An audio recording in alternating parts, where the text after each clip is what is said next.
I mean, it's Cooper Rush worth 2.5 points. I would hope Quinn Ewers put up a decent stat line against Arizona State. If he didn't, we have a real problem. You can say the same thing about Creighton. Okay, they have the one good game against Kansas at home.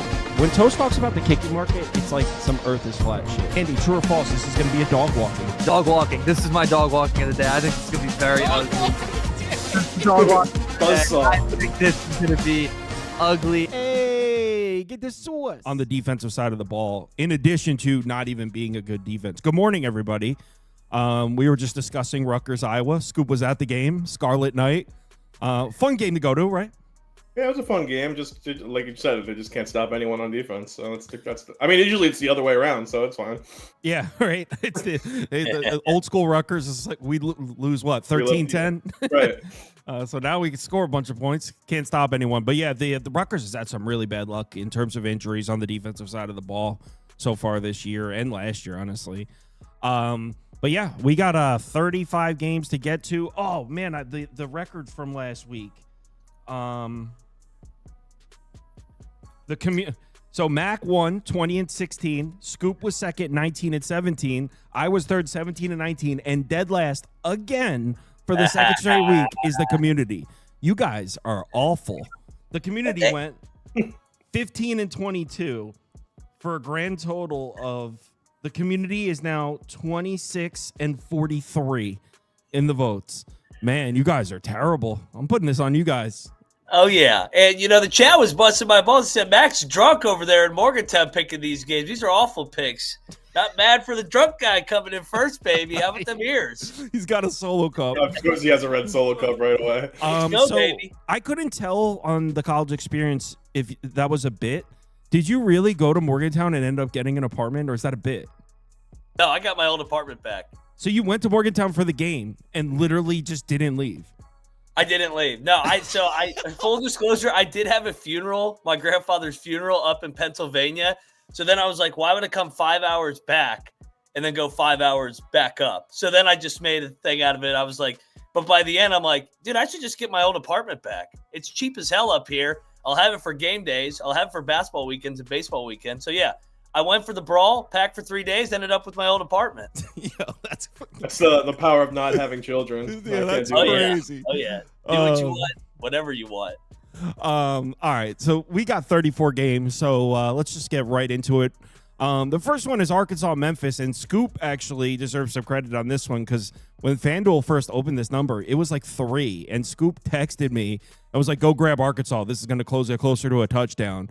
So I'm pretty sure Scoop has a really good number. Am I right on that, Scoop? Yeah, I have it at 3. I loved Arkansas. I mean now it's 7, but I'm just not a believer in Memphis yet. I kind of like.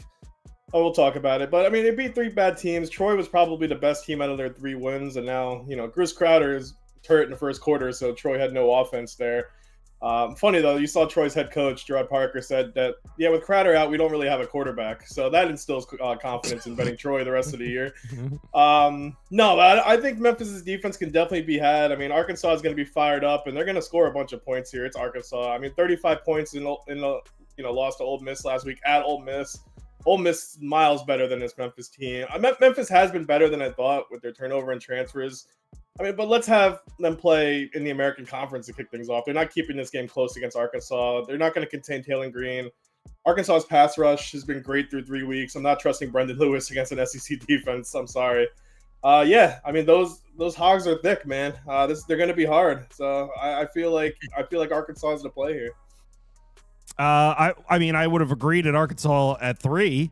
I honestly think at over a touchdown, you have to go Memphis. But I still am not 100% sold on Brendan Lewis in the Silverfield offense. I just can't picture it because it's been Ryan Hennigan for like 25 years. And Brendan Lewis is a completely different style of quarterback. So I don't know if it's because I just can't picture it or if it looks pretty good so far. They're running the football. They ran the football all over Troy. Which, honestly, yes, Troy's offense is going through problems with the injury to Goose Crowder, but Troy's defensive front is tough. So going on the road and running the ball like that on Troy, it's a solid data point for Memphis. So I think at over a touchdown, you got to go Memphis, but I really am not too. So I heard you guys talking on the college experience. This is like these two teams are close. This isn't a rivalry, though, right? They haven't played since like the 90s. Yeah, no, it's not a rivalry, but with where Memphis is located, right across the bridge, like 2 miles, you're in the state of Arkansas. So this is a regionality game. But I'm with Scoop, man.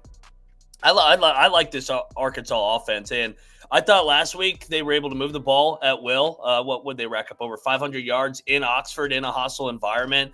Taylon Green is the real deal in Bobby Petrino's offense. I mean, we saw Petrino with multiple quarterbacks. I know everybody remembers Lamar, but he's been good with whatever quarterback he's had, whether it's at Louisville or Arkansas. So I think they're going to be able to move the ball. I think the number has skyrocketed for a reason because I think there's going to be a lot of points in this game. And give me Taylon Green over Lewis in a shootout here. 1 second, let me just update the graphics. That's why the screen's clicking, by the way, for those of you watching. Just got to get the pick graphics updated here. All right, here we go. So Mac is on Arkansas with Scoop. I said Memphis. I don't have a bet on the game or anything. And the community is with you guys. So I'm on my own Memphis island here on this one. I mean, the way that's been. Yeah, it's a bad thing for you guys. Now we get to the most interesting game of the day that no one seems to care about. Texas Tech on the road of Rice-Eccles. Like, why is this? This should be like the lead story on all the mainstream networks, and it's not. I feel like this game is awesome. Mac, this is one of the best Big 12 games we got here. Texas Tech, Utah, Rice-Eccles. I already know Mac's going to be on Utah, though. Oh yeah. Well, you just hit it on the head. Everybody hates the Big 12 for whatever reason, even though it's the most entertaining league because it's so wide open, and every year the team that's picked 16th wins the league. So I can't back a Joey McGuire team going into Rice-Eccles. We've seen Utah with Whittingham over the years just be so dominant at home.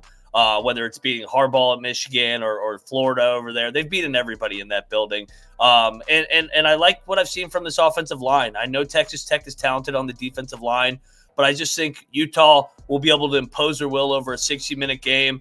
And I don't trust Morton just yet. Going on the road here in this hostile environment against a Kyle Whittingham defense, I think Utah blows it open a little bit late. They win by 7-10, so I'll lay the points. Go Utes. The Big 12 is proof that football fans have no idea what they want because they complain when the same teams win every year. But the Big 12 gives you all the parity you could ever ask for. Last year, the teams projected to finish 15th and 16th were BYU and Arizona State. They were the best two teams in the conference last year. So the Big 12 is proof that football fans don't even want what they claim they want because the Big 12 is it. If that's what you want, where anyone can win and it's wide open, the Big 12 should be your favorite conference. Historically, Mac's right. Historically, you take Utah here. You back Whittingham. But Baron Morton seems to struggle in these road environments, and he has a history of just cooking teams up in Lubbock. And then you get your hopes up. You're like, oh, Morton looks pretty good. And then they go play a tough road game, and he throws 3 picks. So historically, you back Utah here. I said over Texas Tech. It's at 3.5, and I did say early in the week if it hit 3.5, I would consider betting Texas Tech. So I'll put Texas Tech up. But like historically, you back Utah here. We don't know anything about either team. That UCLA data point for Utah looks terrible now because New Mexico just bided them at the Rose Bowl. So we don't know anything about either team. I'll put Texas Tech up as my pick for the show. Scoop. Yeah, I think this is an awesome kickoff. I'm going with a total. I went under here. Utah's defense is just so nice. I know it feels like Texas Tech can put up points on anyone, but you guys said it. I mean, Morton's not great on the road. I mean, he's a pretty bad quarterback on the road historically. I mean, if I was taking a side, I would take Utah, but I mean, I'd go under. Look at the competition. 3 home games against Arkansas, Pine Bluff, Kent State, Oregon State. They're 3 very bad teams right now. Now you're going into Rice-Eccles. Texas Tech hasn't seen a defense yet. So those offensive numbers are definitely inflated. You could say the same thing about Creighton. You could say the same thing about Utah. UCLA already fired their coach. Home against Cal Poly. Then you went to Wyoming. Texas Tech doesn't have the most dynamic defense, but Utah is going to rely on their ground game a lot with Dampier. What they do well is grind the clock. Tech has played great defense so far. Sure, they're number 1 in success rate, but it's Texas Tech. I won't believe in their defense until they can actually stop an offense. I mean, Utah's pass defense, like Max said, it's great every year. So I think Morton's going to have his work cut out for him. This is also a 10 a.m. game, early in Utah, sleepy offenses. It really is 10 a.m. That's a rough start for anyone. So, yeah, I think this is going to go under. I don't think either of these teams played an offense. I mean, a defense really at all. So they're gonna struggle to start this game. Yeah, I mean, at glance, you'd be like, oh, Texas Tech hasn't played anybody. And then you look at Utah's schedule and you're like, dude, Oregon State's probably better than UCLA. Like, yeah, it's rough. Next up, I'm on the Terps, and it's disgusting. I mean, we were talking about it this morning. By the way, the number on the screen is 9 because these are Circa's numbers as of 40 minutes ago. It's mostly 10. So actually, the 9 at Circa's gone.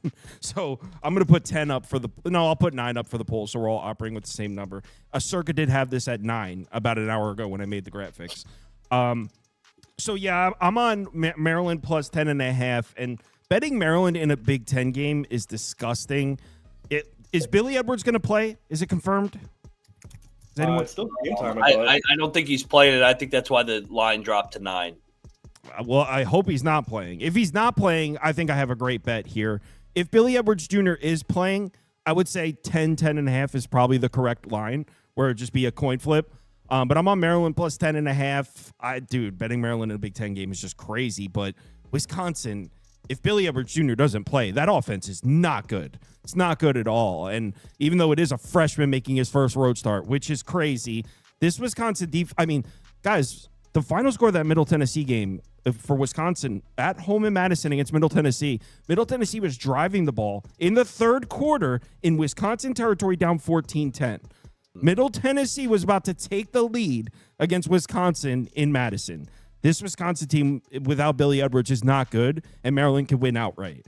If Billy Edwards Jr. plays, he gives them a lot of flexibility, and he solves a lot of their offensive problems. But I'm on Maryland plus 10.5. I hope Washington's the man here.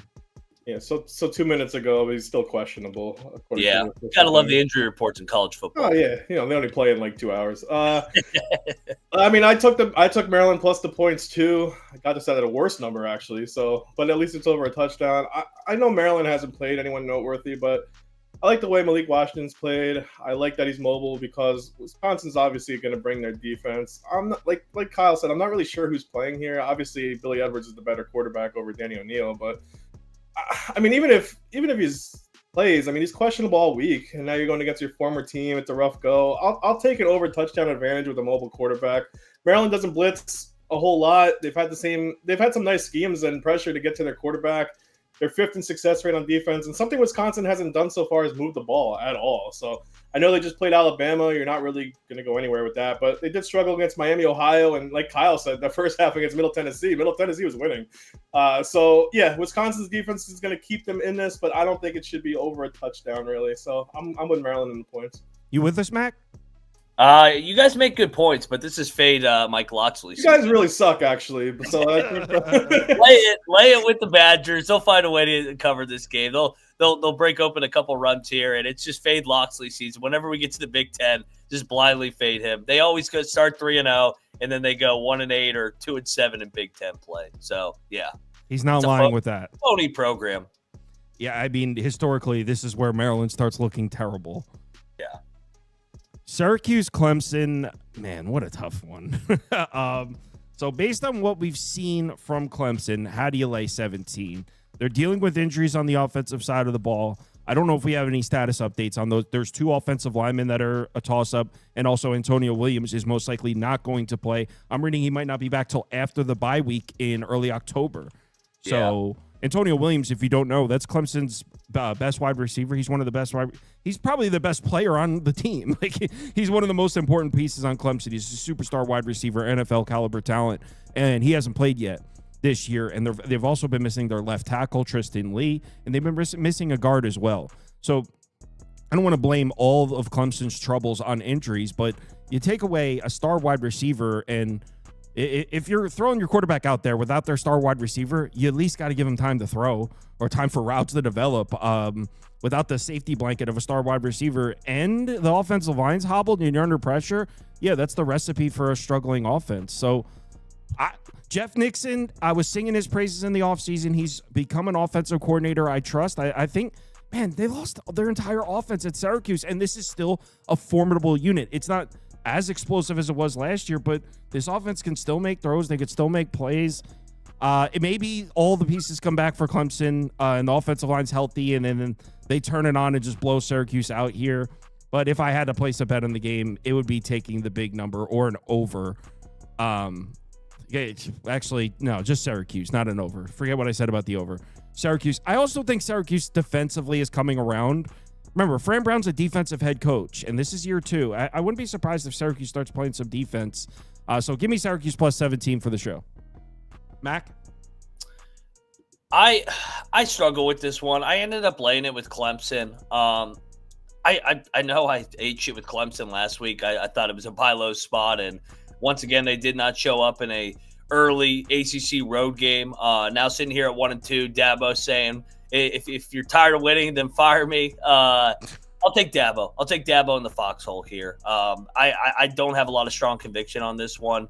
I'm out on the Syracuse team. I thought that UConn win was pretty phony, to be honest. That was a miracle comeback win. So I think Clemson's offense is going to get it going eventually, probably when they get their guys back. But I think they do enough plays here defensively to get over and cover the 17.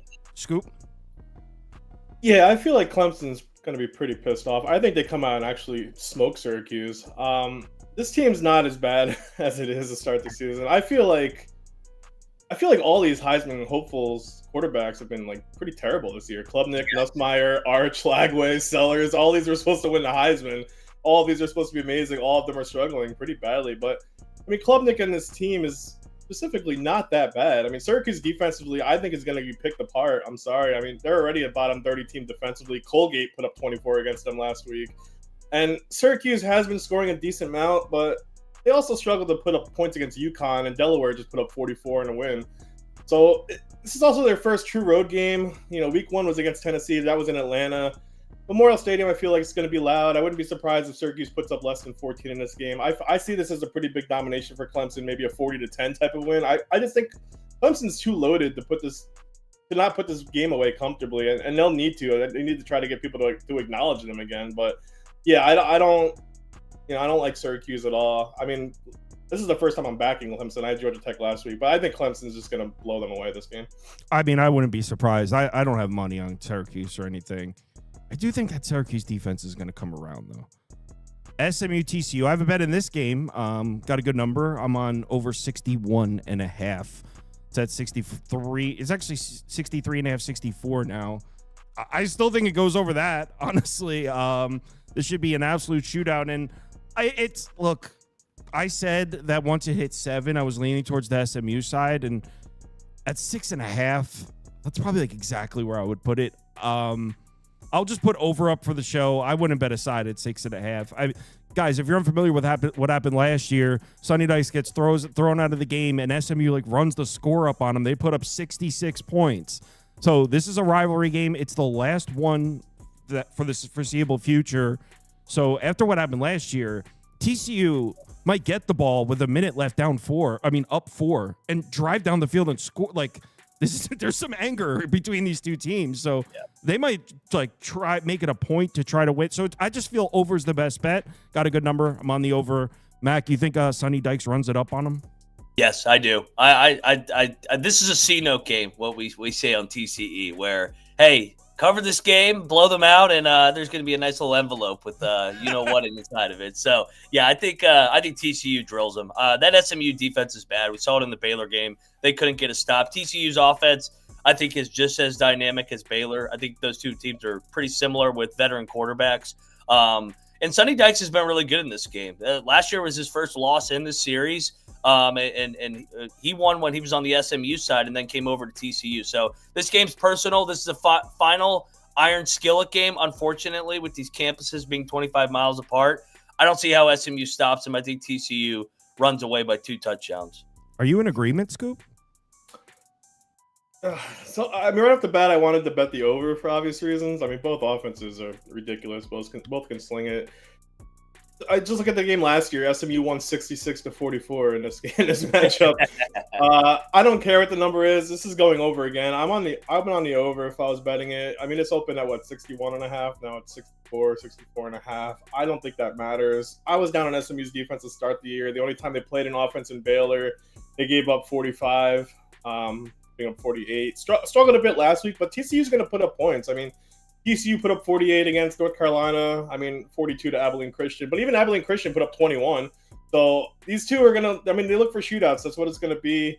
TCU's 99th defense is 99th in success rate. Pass defense is 118th against two pretty bad teams. So, and SMU isn't much better. They're 103rd in pass defense. So I think Jennings and Hoover is going to maybe combine for over 800 yards passing combined in this one. SMU's defense is decent on the ground. So as good as, Barnes and Palmer is, they may need to catch up with SMU's pace. So I don't think it would be anything but the over. If I had to take a side, I would be with Mac. I would bet the 6.5. But yeah, I think this game goes over. I'm actually putting SMU up. I bet the over, but the show's more fun when we take sides. So give me SMU. The community loves TCU as well, which is a bad sign because the community has not been picking at a high rate. Community, come to the winning side for a change. The community is going to be hot this week. I feel like the community is going to go at least 6 games under. This next one, this is another one where my actual bet is a total. I have the under 50.5. I think Miami of Ohio is going to win this outright, though. I think it's the perfect spot to sell high on UNLV. Miami of Ohio opens up on the road. They finally get to come home and show us that they do have a strong defense. We haven't seen it yet. And if you look at Miami of Ohio's defensive numbers on the year, it looks like they have a terrible defense, and we know that's not true. They have a very strong MAC defense every single year, and they brought back a lot of production. So I think Miami of Ohio has a strong defense that we haven't seen. Remember, they opened up the season with 2 road Power 4 games. Yeah. So that's just a really tough situation for a MAC program. Now they come back home against a UNLV team that it's a perfect sell high spot. I think Miami Ohio's defense steals the show here. I think they win outright. I'm going to put the Miami of Ohio +2 up as my pick for the show. My actual bet, though, I have under 50.5. Mac was going like this, so you're on Miami of Ohio with me? I'll co-sign everything you say. And this is one of these games, this line where when you do this long enough, the undefeated team is going to the winless team and they're catching less than a field goal. Everybody wants to take UNLV. UNLV is way overrated. Who'd they beat? Idaho State and then a winless UCLA team and then Sam Houston, who's a bottom 10 FBS team. Miami of Ohio is a better team, in my opinion. They just played 2 Power 4 road games, and they got a bye week they're not coming off a body blow against one of these Power 4 teams. So get back, home opener. I think Flynn and company get it done. I like Chuck Martin here as a chippy home dog. You with us, Scoop? Nah, the community's right. UNLV. I know Miami's an 0-2 team. Getting under a field goal against UNLV is 3-0. It's definitely an interesting line. I mean, just shows they have no faith in UNLV and Dan Mullen. I do get it. It's a defense that gives people concerns for UNLV, but I just can't. What has Miami done offensively that really makes you take them right now? I get this is Miami's home opener, like you guys said. They've been solid at home, but I also don't think this team has been. They're just inept offensively. You're gonna see that all season. I feel. I like the way Calandri's been playing in Mullen's offense so far. He's done better than he's done in Virginia in his 3 games, and I think Jaden Thomas should have a solid game on the ground. Miami couldn't stop Rutgers, which, Rutgers is a top, 2 offense in the country, obviously, but no one can stop Rutgers. But they're a powerhouse offensively. I don't know. Calandri is comparable to Kalikamannis, obviously, and runs games similar to them. So the only unit on the field I would trust in this game is UNLV's offense. UNLV has a pretty bad defense. I get why you would take Miami, Ohio, but in Miami, both sides of the ball have been bad. I can't trust DeQuan Finn. He looks worse in every single game he's played since 2023. So I'm going to take UNLV on the road here. Wrong. I didn't bet it, but I don't. My actual bet is under 50.5, but I just can't trust Miami the way they've looked. North Texas Army, man, I'm pretty sure Mac has Army. You're with me on North Texas, right, Scoop? Yeah, no way I can grab Army. Yeah, that's what I'm saying. This Army's such a bad pick, dude. North Texas. I know they beat Kansas State 2 weeks ago, but Kansas State is a very broken team. I mean, they also lost to Tarleton State at home. So, North Texas looks to be on a mission this year. Their offense is somehow better than usual. Not only are they passing with Messmaker, they found a run game. All their running backs are averaging 5 yards per carry or better. So far through 2 games, Army has absolutely 0 pass rush, 135th in pressure rate through their 2 games.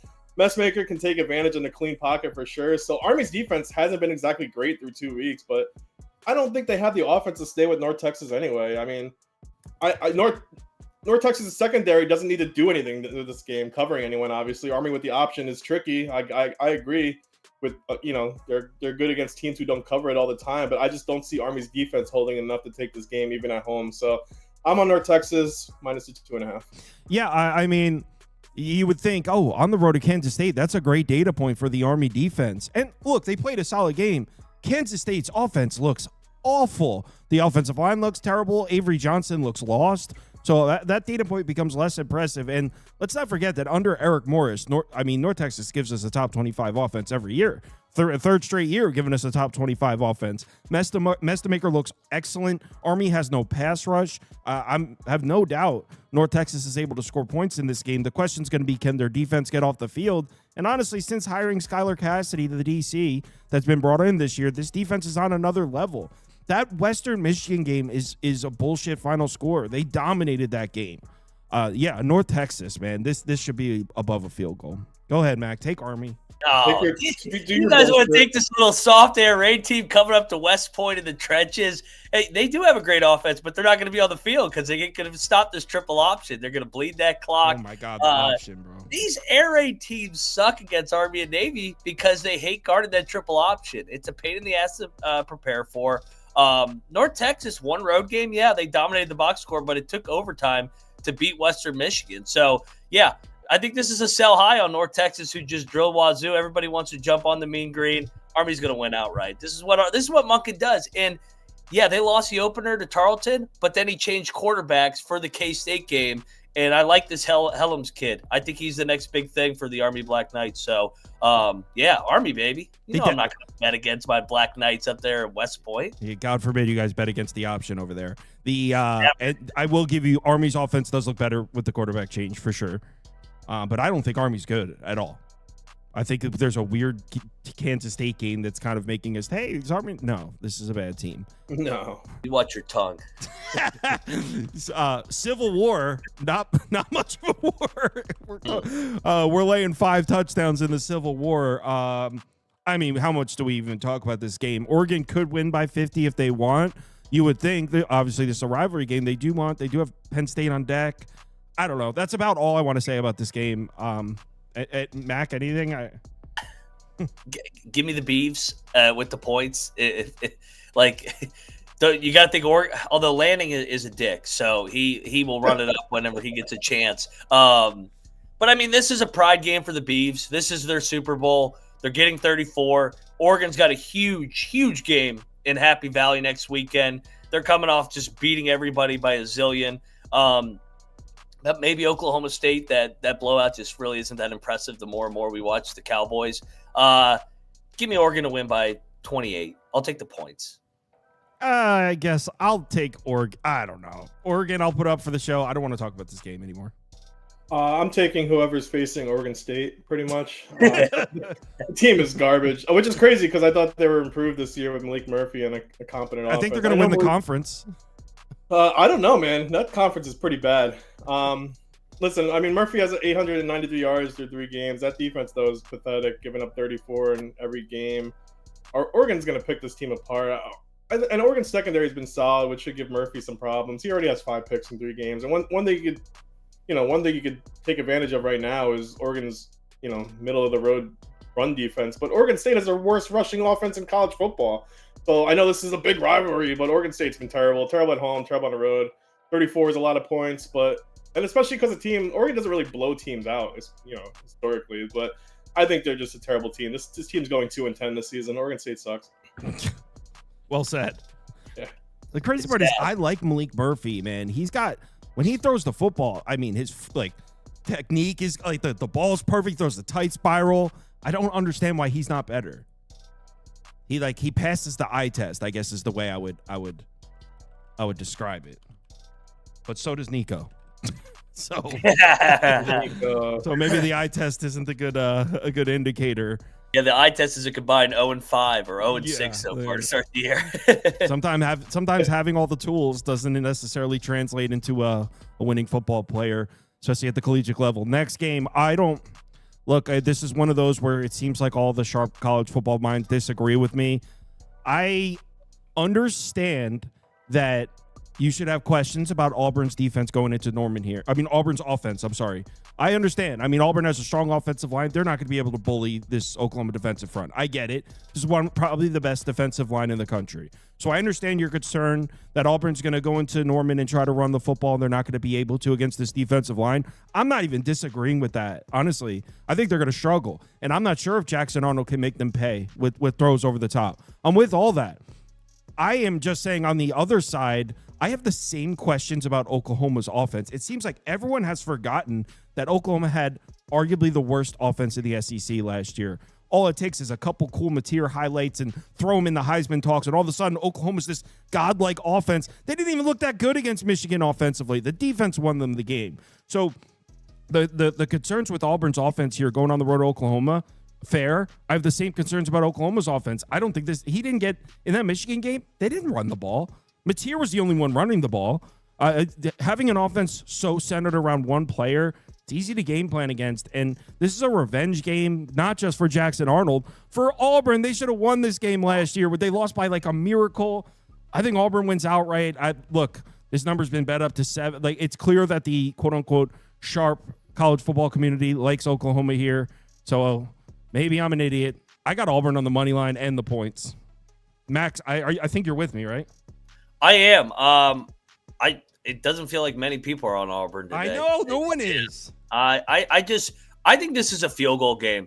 I don't know if Auburn's going to win. I'm just going to take the points and kind of co-sign everything you said. Mateer all of a sudden is the Heisman frontrunner. I like Mateer, but I think that they didn't have many explosive plays in that Michigan game as well. And if Michigan just had a little bit of an offense, I thought that the game was right there to be had and to put a little bit of game pressure on Oklahoma. I think Auburn does have that offense where they can make enough plays and put a little bit of pressure. Yes, Venables against his former quarterback. I don't exactly love that matchup, but I just think that Auburn is going to be able to make enough plays here to keep this within a one-score game. And everything you said about that game last year at Auburn. I mean, that game, I can't believe Auburn lost that game. They led the whole game and then threw 2 pick sixes with that horrible quarterback they had last year. So, yeah, revenge for Auburn. Give me the points. Oklahoma wins by 3 is what I think. The game we like to play for last year to this year, what's changed? Last year, Auburn was the better football team, not just in this game. Auburn was a better team than Oklahoma last year as a whole. But even if you think they were the same, what has changed this year to make Oklahoma a touchdown better than Auburn? Auburn brought back their entire offensive line. They brought back production on both sides of the ball. I don't understand what has changed since last year to make Oklahoma a touchdown better. Mateer has some cool highlights. Mateer is getting thrown around in Heisman talks. That's it. Yeah, that's it. That's all that's changed. I mean, if we're talking about body of work, a road win against Baylor is more impressive than a home win against Michigan with a freshman quarterback making his first road start. I'm not throwing him a parade for that. Well, he's a front runner because, like I said, everyone else sucks right now. So exactly. We got to fade the front runner. Whoever's the front runner, fade him the next week. Scoop's about to take Oklahoma because he's literally a Mateer stan. All right, so I took Auburn. Wow. Yeah. I mean, they didn't really have a complete game against South Alabama. Jackson Arnold was kind of Jackson Arnold, and Oklahoma is obviously Oklahoma's defense, like Kyle said. That really what's wrong. I mean, I was really excited for them this year to stay healthy. We talked about in the preview. This team is awesome if healthy, but guess what? It's starting to creep up again. I mean, their O-lines are injured. Their O-lines are questionable. Their secondary is questionable. Yeah, I mean, I think these teams are pretty much more evenly matched than a 6.5-point spread. I get the other side, and it's what I said earlier in the year. Jackson Arnold is still having issues throwing it deep. He's already throwing 5-yard slants or small flat patterns, but he needs to use the receivers more. Auburn's wideouts are loaded, so Oklahoma's going to shut it down if he doesn't take chances this game. They just are.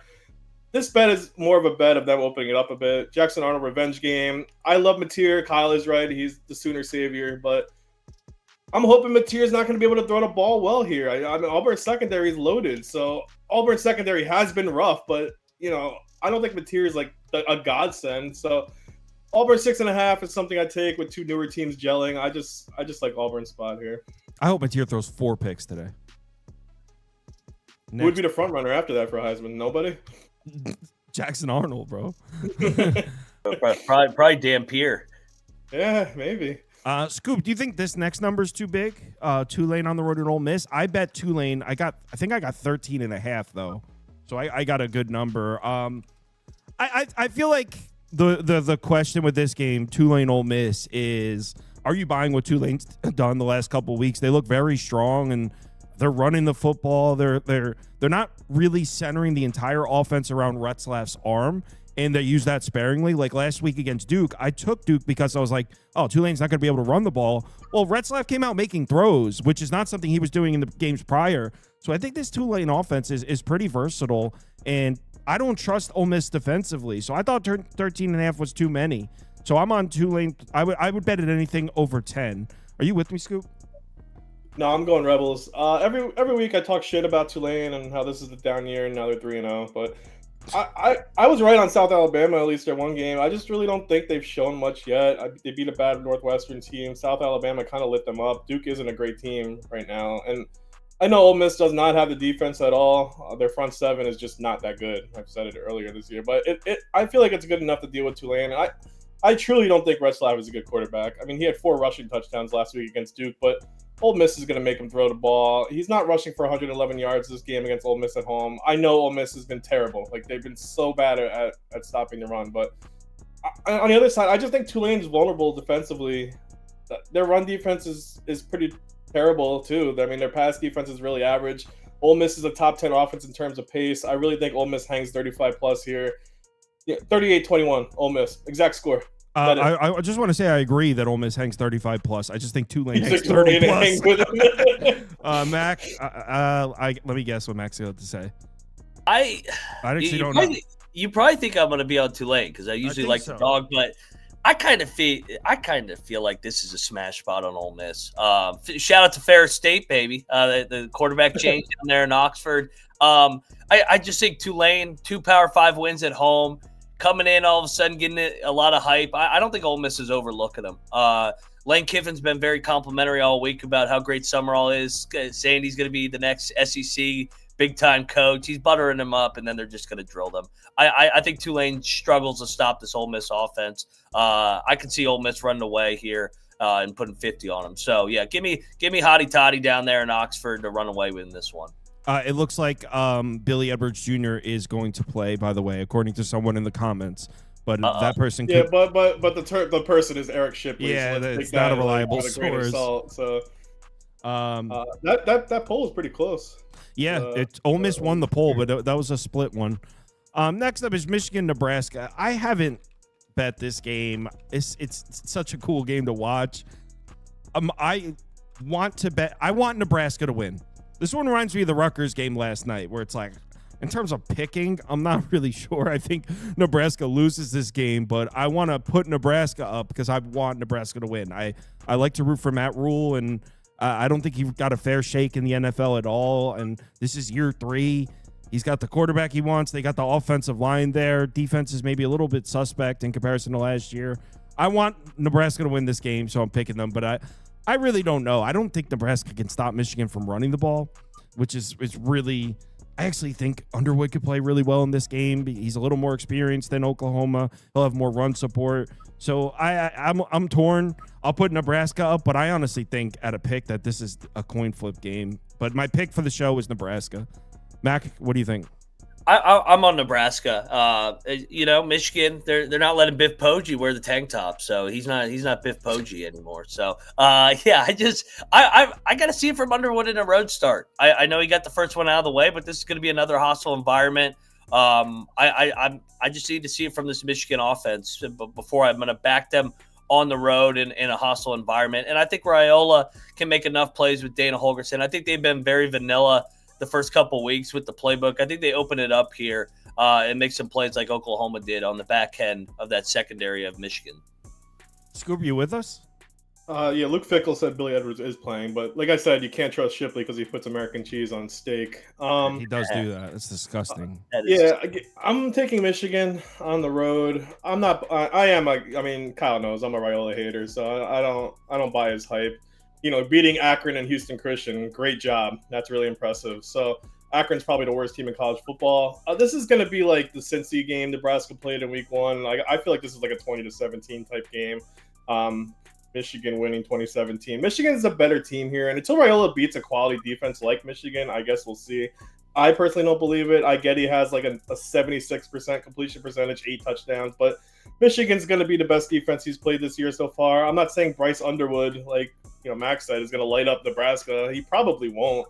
He struggled against Oklahoma a bunch, but I think the run offense will be there. Nebraska's run defense is definitely a question mark. So Michigan is really a complete team. Underwood won't struggle, I think, as much as he did against Oklahoma because Nebraska's defense isn't as complete as Oklahoma. So at least I don't think so. They haven't been really fully tested yet. So I think I'm going to pump the brakes on Patrick Mahomes Jr. here. I like Michigan in this matchup. I know Nebraska's been like everyone talks shit about them the last 10 years, but until they prove something, I'm not going to take them right here. And I feel like Raiola's not doing himself any favors by okay, he looks like Mahomes. Let me do everything like Mahomes done. Yeah, like he's making it. I forget who I was listening to that made that point, but it was like you don't have to wear the same headband. It was fun. I forget where I heard that. It was funny as hell though. Actually, might have been college experience. Now that I'm thinking about it, I forget who said it. But Purdue, we see a lot of shit that I don't. You guys talk a lot of shit over there. Purdue, Notre Dame, in South Bend. Mac, so is this new Purdue look? Is this Barry Odom? Is this just for real? Like this is Purdue's like a reliable physical team. Like I don't even know what to think about Purdue right now. I thought they were impressive in that USC game. I thought they were competitive. They had those red zone turnovers. I think you're crazy to lay the number with Notre Dame here in that offense. So I'll take Purdue. And this is a revenge game. I mean, Notre Dame beat them by like 70 last year and ran that thing way up on them. So I know it's Odom. He wasn't there last year, but any little thing to just have a little bit of a chip on your shoulder here. I mean, that total at 51, I think that, what do we get? Probably a 35-14 Notre Dame win. But give me Purdue. This is too many points. Yeah, I agree. I guess I'm buying in on Barry Odom. I really don't know, though. I didn't bet the game or anything, but it would only be Purdue for me. Scoop, you agree? No, you guys are absolutely crazy. I feel like this is like a Clemson-Syracuse type game. Purdue's obviously better than last year, but Notre Dame should absolutely roll here. They need, like I said, they need to prove themselves too. Two close losses. They need to basically win out to be in the college football playoff. I mean, maybe one close loss. They'll get in with a 9-3 record because Notre Dame tax. They'll put them in. But if you look at metrics, I mean, you'll see Notre Dame has had a terrible offense and a below-average defense. I mean, they played Miami and Texas A&M, so Purdue played USC pretty tough last week. The problem is Brown still threw 3 picks, and their defense still isn't what they needed to be yet. Notre Dame needs a type of game like Purdue, honestly. They need to beat them up before going to Arkansas next weekend, which is obviously a way tougher game. I think home at South Bend, they're going to roll, show their offense, prove they still have a top defense. I just think it's a bad spot for Purdue. You're facing an 0-2 team in South Bend. I think Notre Dame rolls. This next game, man, I watch a lot of college football content throughout the week and try to pay attention to, all right, this line's up here. Why? Like, who's betting that? There's some shows that have market influence that when they make a pick, like the line moves.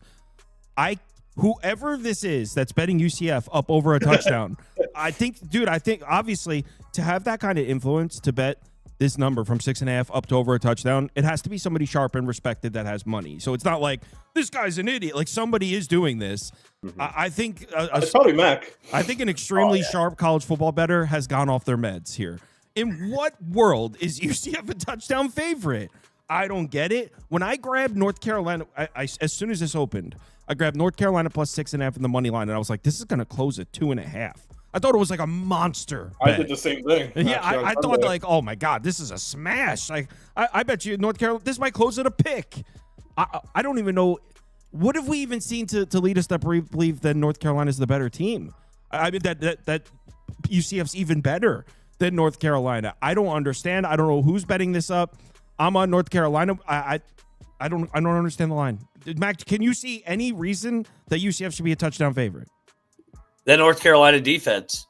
I'm on UCF down there at the bounce house. No, you're not. You took UCF? Yeah. I told you, he's the one driving up the price. Oh man. Give me those shiny nights, baby. Scott Frost knows Belichick. He worked for him. familiar with his defense, and I don't think Carolina's good. I think Carolina's a bad football team. I don't trust them at the quarterback position either. I think that this is that game at the bounce house that gets away. I think UCF wins by double digits. Okay, you don't think North Carolina's good? Fair. I don't think they're good either. What evidence do we have that UCF is good? Bro, Jacksonville State almost knocked them off. I think that quarterback's pretty good. Travion Jackson. I think that they had some early turnovers in the Jack State game, but then settled it in the second half. And then last week, I know it was a bye game, but they still at least took care of business compared to Carolina, who kind of just goes through the motions. Settled in the second half. The game was tied with a minute left. Yeah, they were losing. They were losing at halftime, and then the fake rain delay came. Scoop. Yeah, I got to take North Carolina here. Like you said, in what world is UCF a touchdown? In what world? To anyone. I mean, Cam Fancher getting benched and not being the quarterback was a good start for them. I'm just not a believer to lay a touchdown in the bounce house like Mac. This isn't National Championship 2017 UCF. I mean, it's still not a great team yet. The turnover here is still insane. And like Kyle said, I'm not saying North Carolina's good. They're not much better. I mean, sure, they won 2 straight after their terrible opener, but that was Charlotte and Richmond. And UCF did struggle against Jacksonville State, which surprisingly looks like a decent win. And then they blew out NC A&T. I mean, just feel like these teams are more alike than not. I mean, Gio Lopez, first rough game, but I think he's a better quarterback than Taven Jackson. If North Carolina contains UCF's pass rush, there should be no reason that they can't score here. Got to imagine Carolina's prepared better than they were in week 1. So, and their defense isn't that, it shouldn't be that bad. If UCF lights them up, then North Carolina's the worst fucking team in college football. So I don't like UCF at home laying 7. I'm taking North Carolina. Dude, I'm looking like in North Carolina. Okay, they only beat Charlotte 20-3 on the road. Concerning data point, sure. It's more impressive than anything UCF's done. I mean, that Carolina's a G5 team. That team's bad. Nah. So is UCF. Yeah, dude. UCF is mostly FCS. Man. UCF's got athletes at least. North Carolina's winning that outright. Oh, this fucking game. Yeah, speaking of this. No. We need to let Mac go first. So for those of you that didn't watch the College Experiences off-season content, Mac was he gave Jamie Chadwell a shining recommendation. Yeah, he did. I watched. Dude, Jamie Chadwell could do no wrong. Even though last year they went 8-4 with by far the best team in the conference. It was an extremely disappointing season. Mac wasn't disappointed. He thought it was a great coaching effort. Here we are. Now you're catching 9 from James Madison at home. All right, let me defend myself. The 4 years prior to that, 13-1, 9-3, 11-2, 11-1. So he had it going. I don't know what the hell has happened at Liberty. Somebody must be bagging somebody's girlfriend in that locker room because that locker room is in shambles. I don't know what's going on. But give me the points. This is way inflated. I mean, in the preseason, this line was going to be 2 or 3. And Liberty on the road.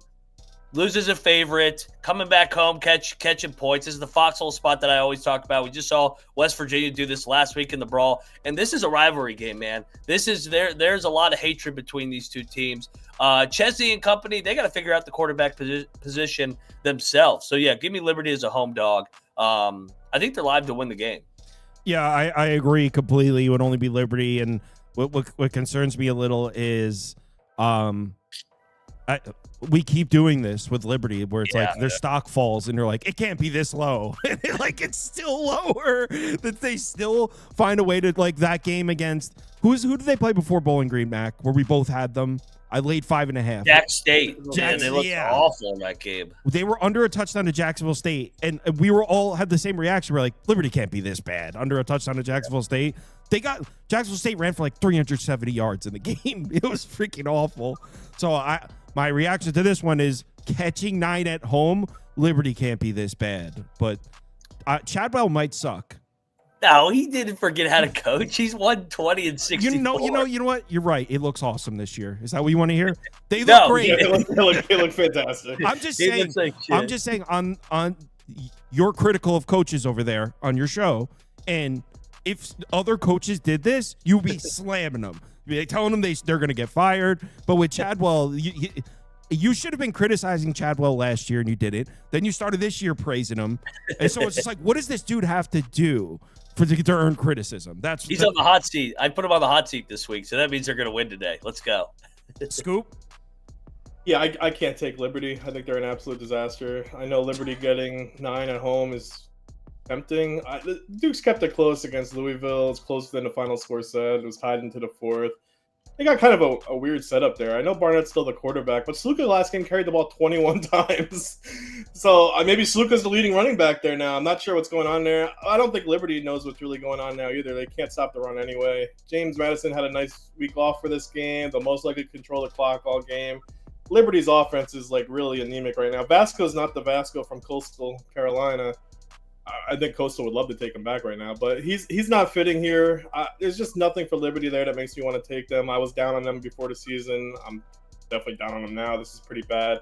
Let me be serious. I mean, I did not bet this game. I'm not touching this game. I know Liberty's way better than what they're showing. I mean, they should be anyway. But if they lose this game by over, if they don't cover this, if they lose this by double digits, then yeah. I mean, I think he's in the hot seat, Mac. I don't know. Yeah. Oh yeah, no doubt.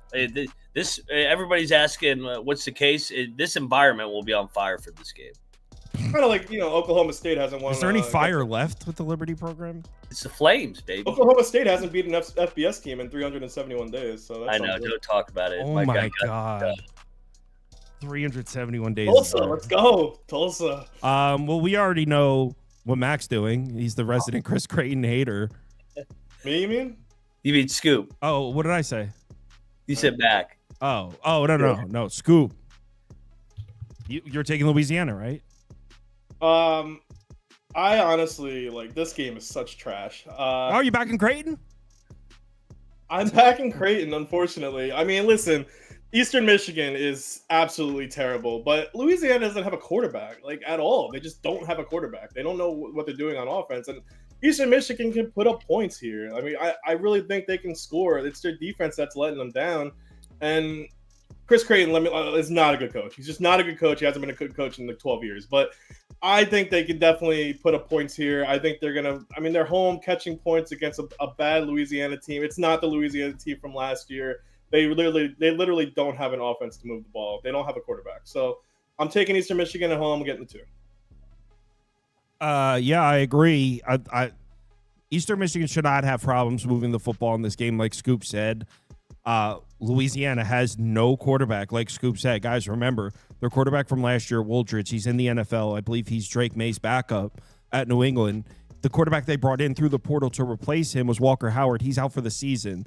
And the quarterback that they've been using instead, he had 5 yards passing in a game. 5, not 50. 5 yards passing in a game. They literally don't have a quarterback. Now, they'll be able to run the ball in Eastern Michigan, but Eastern Michigan's offense, like I said, should move the ball. What's keeping me off is, man, Chris Creighton hit with the injury bug again. They might be missing 2 offensive linemen in this game. There's their captain of their defense is McNulty, the safety. He hasn't played yet this year. He's listed as questionable. The linebacker, Mouchin, who's their leading tackler, he didn't play last week. He's listed as questionable. So, 4 of the most important players on Eastern Michigan's team are on the injury report. It's Eastern Michigan or pass. Mac? Yeah, this is similar to Miami of Ohio. Winless team at home, catch it less than a field goal, desperation Super Bowl spot. I'm all over Creighton and company. I think that they I've been selling Louisiana all year. I think that they overachieved last year, lost a ton. I think Eastern Michigan gets right here at home, gets it done. I got a little Miami, Ohio, and Eastern Michigan parlay. The winless teams at home. The winless home teams parlay. I'm glad we all took Eastern Michigan. What a disaster. The community's on Louisiana. Oh, that's helpful. Troy Buffalo and another game with a questionable quarterback. If you haven't heard, we talked about it earlier. Quarterback for Troy, Goose Crowder, is, I believe, out for the season. I don't know if it's confirmed out for the season. He's out for a while. Certainly not playing in this game. And that means we're going to see Tucker Kilcrease at quarterback again. And the reason I say again is this is exactly what happened last year. Goose Crowder gets hurt. Tucker Kilcrease takes over, and he just doesn't give Troy the same offensive flexibility. I thought Buffalo was overhyped all offseason. Everyone loved them, and I was pushing back. But the reason I was pushing back is I think their secondary's bad. Yeah. Troy doesn't have a quarterback. So I think this is a game where Buffalo can win comfortably, and I've been a Buffalo seller through this whole season, through whole off season. But for the first time, I'm going to put a Buffalo logo underneath my face here. I think this is a good matchup for them. Troy's defensive front's going to make it tough for Buffalo to move the football, but I think Buffalo's going to play a great defensive game here, and I think they win by a touchdown plus on the back of their defense. Scoop? Yeah, so I'm on Buffalo too. I mean, I was one of the people that was high on Buffalo, but I mean, listen, they haven't looked great in their 3 games. They definitely almost lost to Kent State last week, but yeah, I mean, they look great against Minnesota. Their defense looks good, but I don't know. They're so inconsistent right now. But their offense, and I hyped up Taquan Roberson, which Kyle made fun of me, and I think he was right. I don't think Roberson's that great, but I think Buffalo's just gonna. And I know Troy's defense is great. That's what's gonna keep him in this game for a while. But like you said, I mean, they don't have Troy doesn't. I mean, even their head coach said they don't have a quarterback. I mean, when you say that, like Troy, I don't think they're even gonna score like 17 points here. I don't know what their team total is, but I might actually bet that. But I just don't see them moving the ball against Buffalo at all here. Troy doesn't have an offense right now, and Buffalo, if Roberson can click a little bit, I mean, they're going to score against Troy. I mean, I know Troy going to give up 28 last week, but yeah, I like Buffalo here. I think this should be more than a touch. I think probably like 7.5, 8.5. So I think they'll be fine at home under a touchdown. You with us, Mac? Yeah, I don't love it just because Buffalo has struggled offensively as well, both teams. I think that's why we got that total there at a low 44. But I think Buffalo makes enough plays here at home. Also, Troy's coming off a tough loss there, physical game against Memphis last week. So travel spot up to Buffalo. We'll say the Bulls win by a touchdown. Let's move on to I wouldn't be surprised with the under too, even though it's 44. I feel like it's going to be low. Yeah, I agree with that, Scoop. I think Buffalo wins 24-13. Yeah. Next up is Toledo, Western Michigan. And look, my pick for this game is Toledo minus the 2 touchdowns. I think they win in blowout fashion. I think Western Michigan sucks. But I do have to admit that Western Michigan looks slightly better than I originally thought. They kind of hung around in the Michigan State game.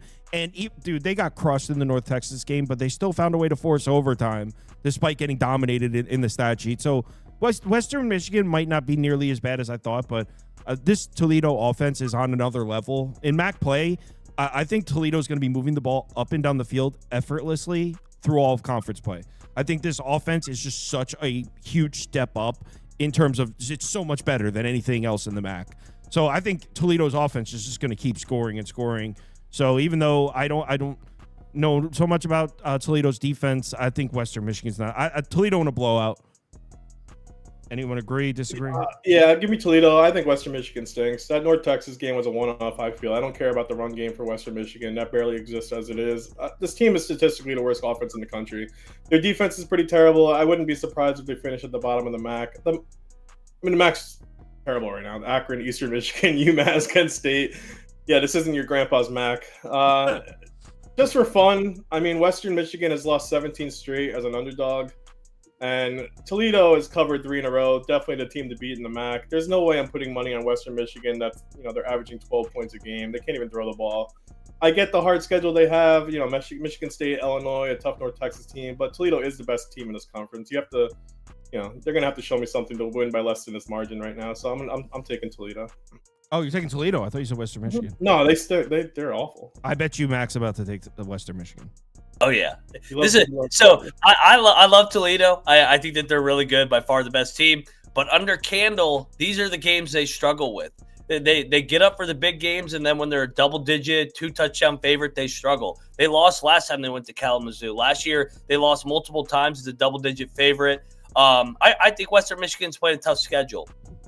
And we saw them at home against North Texas. Yes, they lost the box score, but still found a way to get that thing to overtime. So I think as a home dog getting 2 touchdowns, I'll take these Broncos. I think they can keep it within this number and put a little bit of game pressure on Toledo. We'll see if they tighten up like they always do in the MAC.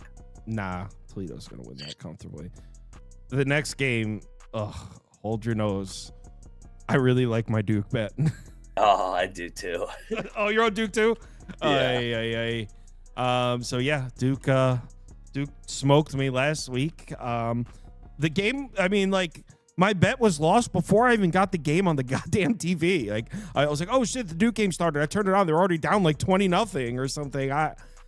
I know that everyone's out on Duke. They did lose for me last week. Well, they lost the last 2 weeks. I only bet them last week. I don't think NC State's defense is good at all. Their offense can make plays with CJ Bailey for sure. And if you watch this channel, you know I'm a big CJ Bailey supporter. I think he's awesome. So CJ Bailey can make plays and all that, but I think Duke's defense is in a really good position here. They're not getting run on. If you look at even the last 2 games where they got beat bad on the final score. They're not getting run on at all. This Duke defensive line is very good. They've been giving up plays in the passing game, and NC State poses no threat on the ground. So I really think that gives Manny Diaz so much flexibility in terms of calling the defense. I mean, they don't have to respect the run at all in this game. Their defensive line can stop the run on their own. They don't need to overcommit to stop the run. Their front four can handle it. So I feel like that gives Manny Diaz all kinds of flexibility, and I think we're going to see CJ Bailey in really uncomfortable situations in this game. Wouldn't be surprised if he turns the ball over a couple times. I like Duke to win comfortably. I know, dude. I know. I think Duke wins this comfortably, though. Mac, you're with me? Yeah, I love Duke. Duke's a better team. NC State, man. If Wake doesn't throw that stupid interception last week, I think Wake had a shot to win that game. Virginia should have beat NC State in week 2. Now they're going back. It's a back-to-back road spot for the Pack. Duke and Mensa are going to get right, and this defense is good for Duke. So, yeah, give me the Dukies. The 1-2 team is better than the undefeated team here. Lay it. Scoop. The 1-2 team is not better than the 3-0 NC State team. I'm taking the undefeated NC State team. I lean NC State. I'm not sure.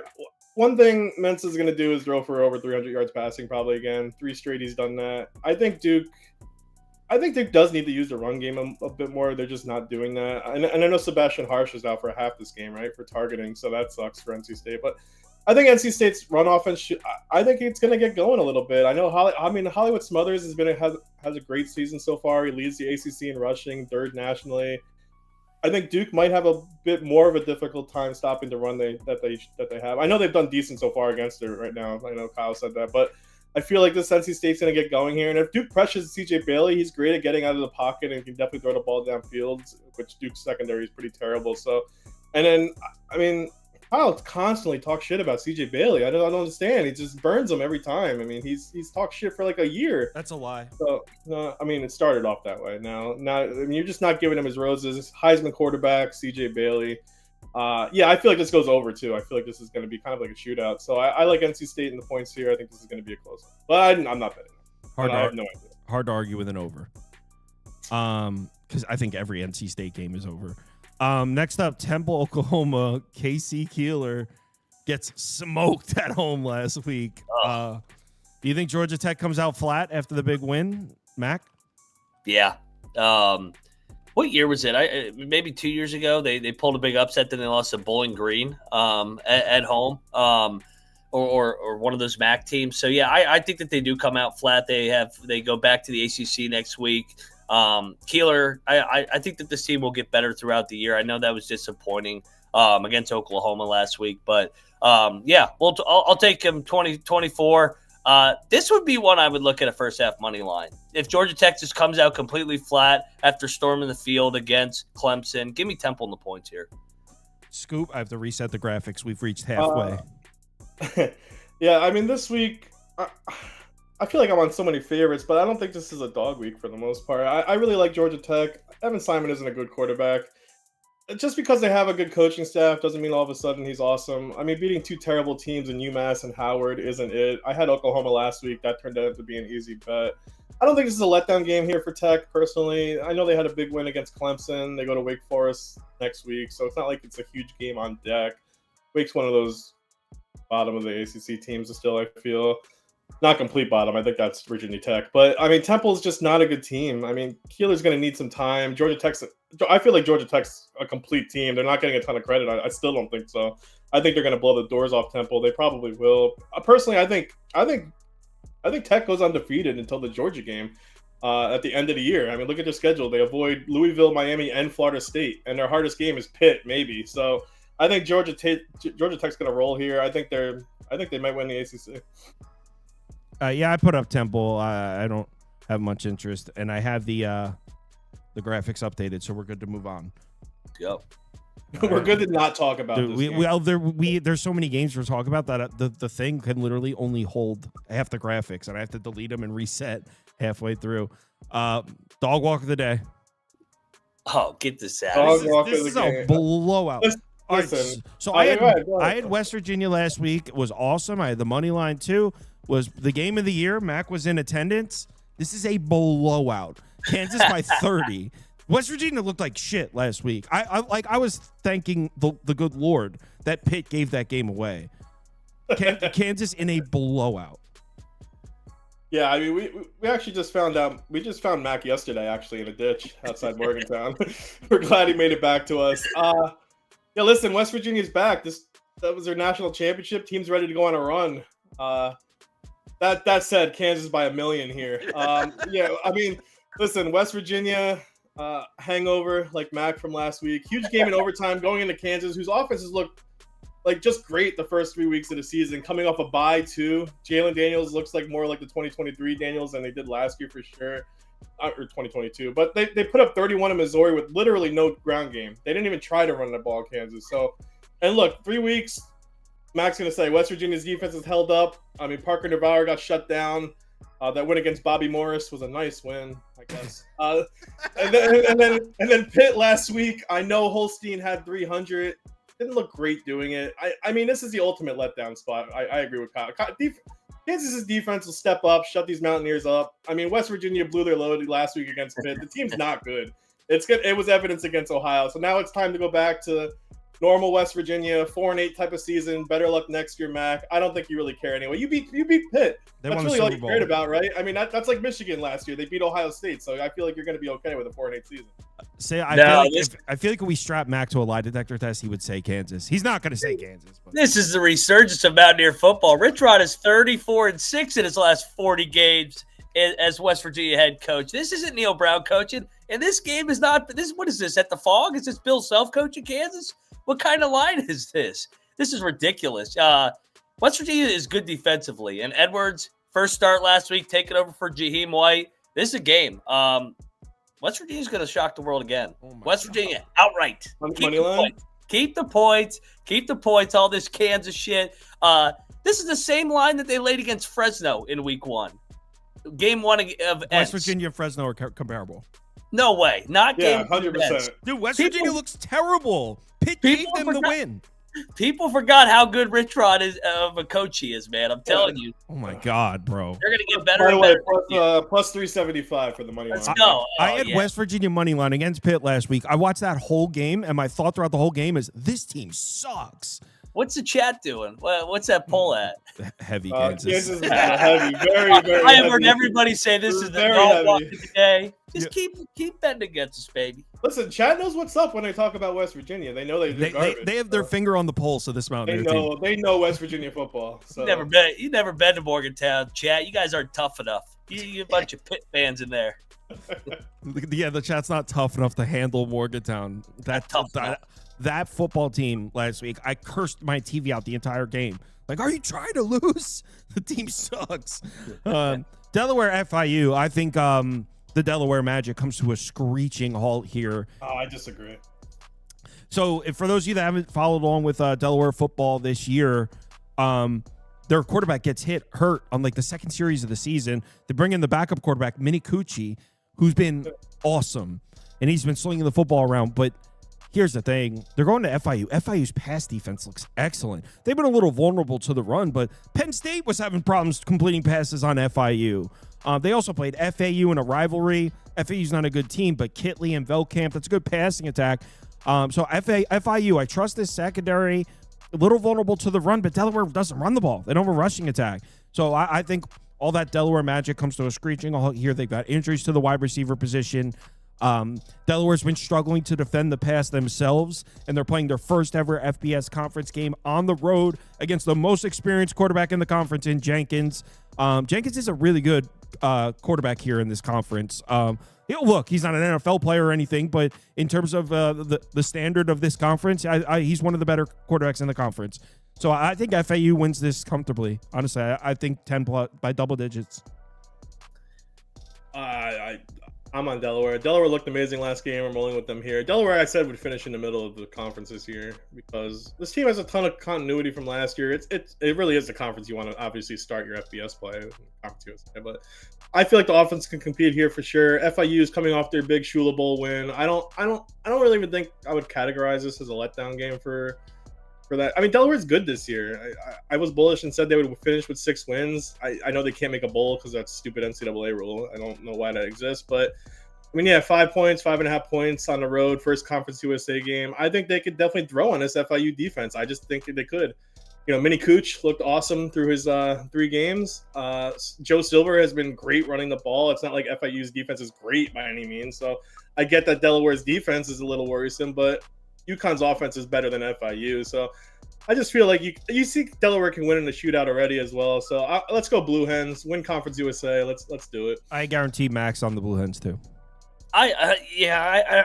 Sorry. Got choked up when talking about Delaware. He's like, oh my God, Delaware. God damn, I think I still got that Morgantown voice. I was torn on this game. I like both these coaches. I like both these programs. So I'm going to take the points. I think we get a field goal game. A little bit of a letdown spot for FIU coming off the Don Shula Bowl. But I love Willie Simmons, man. I think FIU got the right guy to lead this program. So not a lot of conviction here. I'll take the points. Let's move on to the next one. And I thought I was a sharp. I saw that. I saw the news broke that Sellers was upgraded to probable. Went and snagged myself South Carolina, and I was like, this dude's going to get ruled in, and then this is going to close at 6.5. Well, Sellers is now upgraded to probable, and the market doesn't give a shit. It's still at 10. So apparently the market likes Missouri by 10, even with Sellers. So joke's on me, thinking I was being slick. I thought I'm on South Carolina plus the points. I have a bet. I thought when Sellers, I thought I was like beating the news and being sharp. Market doesn't give a shit about Sellers, apparently. So, yeah, I'm on South Carolina plus the points. I'm a little worried that Sellers been upgraded to probable, and it hasn't moved at all. So, yeah, he's definitely playing now. Yeah, he's playing. The market has decided that Missouri. It doesn't matter. It just doesn't matter. Yeah, the market's decided that Missouri's 10 points better than South Carolina. And I understand that based on what we've seen before, I get if we're just using the sample of a few games that you could come to that conclusion. I still don't think based on what we were expecting from these two teams entering the season, I think 10's a little bit of an extreme overreaction to a few football games. So, yeah, for me, I'm on South Carolina. I bet it. A little worried, but yes, I did bet it. Yeah, I'm not betting on an injured cock. Obviously, this spread, I mean, it did balloon up because of the Sellers injury, but like you just said, it stayed there. It didn't matter. I mean, I'm on Missouri. Missouri and Pribula, obviously, it's going to take on their toughest defense so far. They may have a bit of a hard time moving the ball at first, but Ahmad Hardy is right now one of the best running backs in college football. I don't see him getting slowed down for long. Pribula has done a great job so far, leads the SEC in completion percentage, has 7 touchdowns. They've scored 42 points a game. And really, I know Vandy's everyone's darling. I love Pavia, but you still did give up 31 at home to Vandy. So now going to Memorial Stadium with, if Sellers is hurt, you got Doty as your backup. I don't like either of those options, and injured Sellers or Doty. So I mean, it's just hard to see South Carolina moving the ball well. This is a rivalry game, the Mayor's Cup, but there's just no way I can get there. Sellers is a good quarterback so far. I mean, the offensive line has looked terrible for South Carolina their 3 games. They just can't protect anyone. So I feel like South Carolina stays in this early. Missouri finishes late. So I think Missouri covers this number. Are you with me, Mac?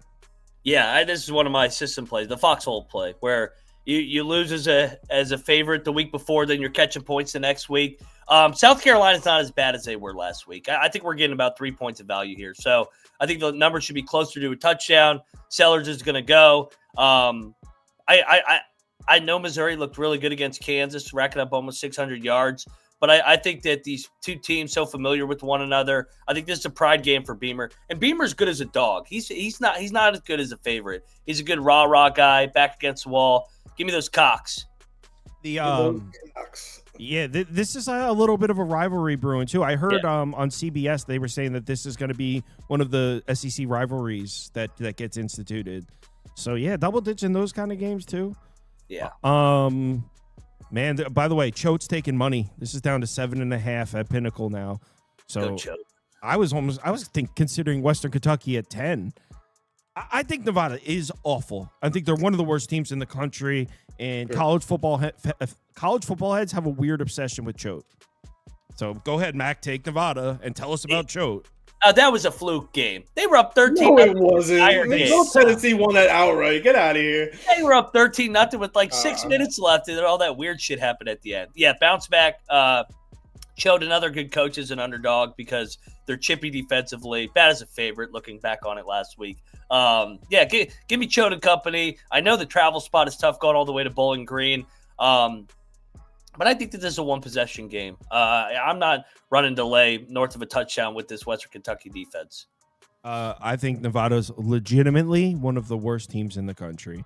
And on the road here, Tyson Elton always putting the points up. Nevada can't keep up. Their whole entire offense is gone from last year. Chubba Purdy can play at quarterback, so I maybe the drop-off for Nevada's offense or Nevada's offense isn't as crazy as I originally thought. Yes. But this team sucks. This team really sucks. Western Kentucky comfortably. You with me, Scoop? I love that you said Nevada. No, Nevada's terrible. I'm definitely on Western Kentucky. I just feel like Nevada's not. I just think they're such a terrible team.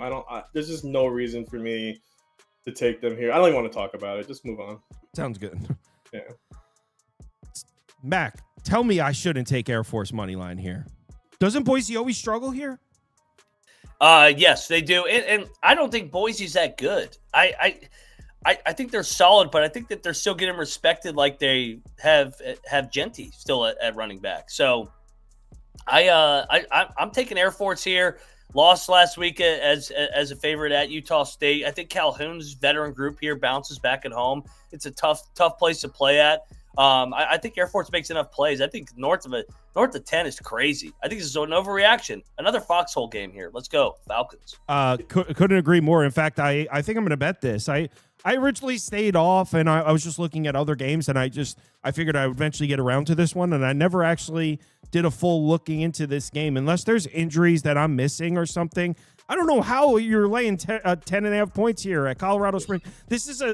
Air Force is one of the best teams in the conference. Now, Boise State is the best team in the conference, but they're not 13 points better on a neutral than Air Force. So this number feels way off. I think I'm going to bet this. Scoop, you with us?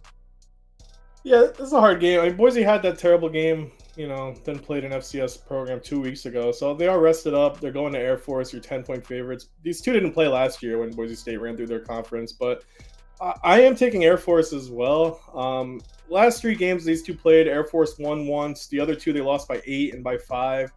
I don't think this will be like the South Florida game or the Eastern Michigan game. I feel like this Boise team's probably somewhere in the middle there. Utah State kind of had their way offensively with Air Force, but if you looked at that game or watched that game should have been closer than you'd think. Air Force threw 2 picks, had a fumble. They almost had 40 minutes of time of possession in that game. They still put up 445 yards against Utah State. I'm not expecting Air Force to shred Boise State's defense, but I think Air Force is going to play up for this one. Boise State going into altitude to play Air Force. Air Force run game should be really strong here. And Boise, when they played a competent team so far as a road team, hasn't looked like someone I want to lay double digits with. It's only been 2 games.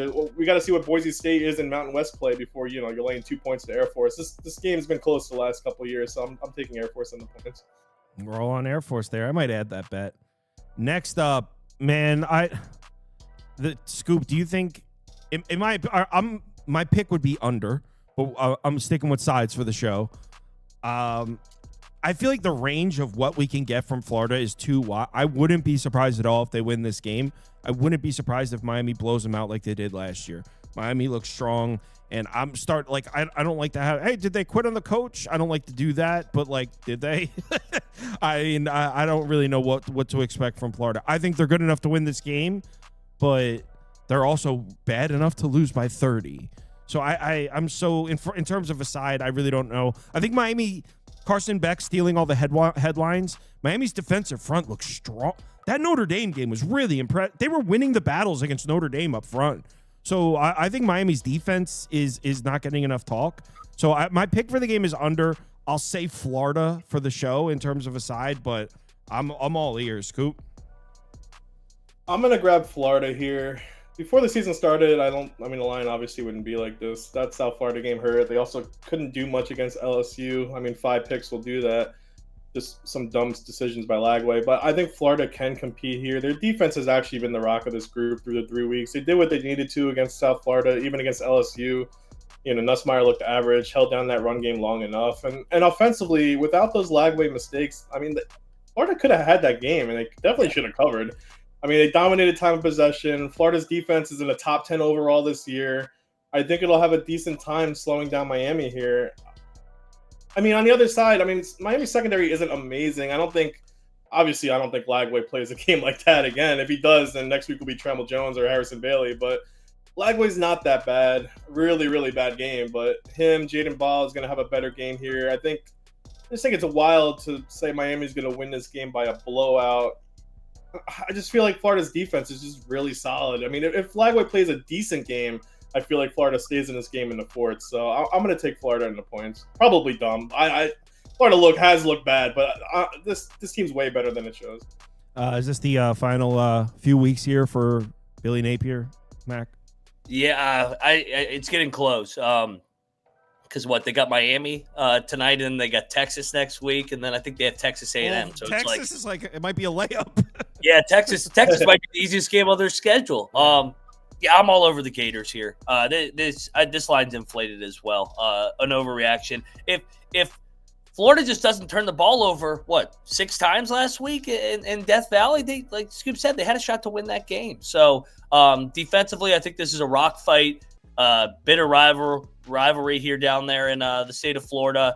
Miami ran it up last year on them in the swamp and definitely flexed and let them know. Florida's had this circled for a calendar year. So you're going to get their best punch. I don't know if it's good enough to win at Miami, but it's a 1-possession game. Give me those Gators. Yeah, community's overwhelmingly on Miami. Overwhelmingly on Miami. Say that. Last week I had Florida and the under in the LSU game, and throughout that whole game I was like, oh, I nailed both of these. And then LSU ended up covering with a late turnover, but Florida was there was a portion of the game where I'm like, oh, Florida's going to win this. And then even after LSU kind of got back in and it took the lead, it was like, oh, Florida's definitely covering. It's kind of crazy how Florida didn't cover that last week. Illinois, Indiana at 7. I don't know. So, Scoop, what do you think at 7? At 7? Yeah, I have to take Illinois with the points here. I think this should be closer to a field goal. I don't see Illinois 7-point dogs to Indiana. I know the Hoosiers are an awesome team, but what have they shown so far that makes them 7-point favorites to Illinois? Indiana State, Kennesaw State, okay. They did beat world champions Old Dominion in week 1, but even that was close at half. I'm not saying Illinois played world beaters either. Their hardest test was Duke. Western Kentucky's a joke for the most part, but Fernando Mendoza's good. So is Altmaier, and Altmaier's been in the system he's had for a couple years. Indiana lost probably their best running back in the season with Beebe. I know they still have Hemby and Black, but Illinois has a top 15 run defense so far this year. They're not giving up big plays. Illinois is +6 in turnover differential in 3 games. That's number 2 in the country. I think they're going to cause some problems for Mendoza and their offense, and they've been mixing up a bunch of schemes on defense. They've been going in different formations, and Illinois' havoc numbers have been awesome their first few games. I think Indiana's really solid. Their playmakers are great, but I think this game's close in the fourth. I don't see the reason. I would also bet the over, by the way, but but I think Illinois keeps this close. Yeah, I think my pick for the game would be the over, but Luke Altmaier, I was talking about this during the live show. Is there any active quarterback in college football that's more seasoned in terms of tough road starts than Altmaier? This dude has played in some tough environment. So on the road in Indiana, it's just another day at the office for Altmaier. Not that he's won all those games, but he's not the type of guy that's just going to be like, oh, man, he can't handle playing in a harsh road Big Ten game. He's done it a million times. So I'll put it, at 7, how do you not? My pick would be over, but at 7, I'll say Illinois. Mac? Does Illinois not feel like the public dog this week? Everyone's on Illinois. I don't get it. Give me Cincinnati. Give me Cincinnati. This is a statement game.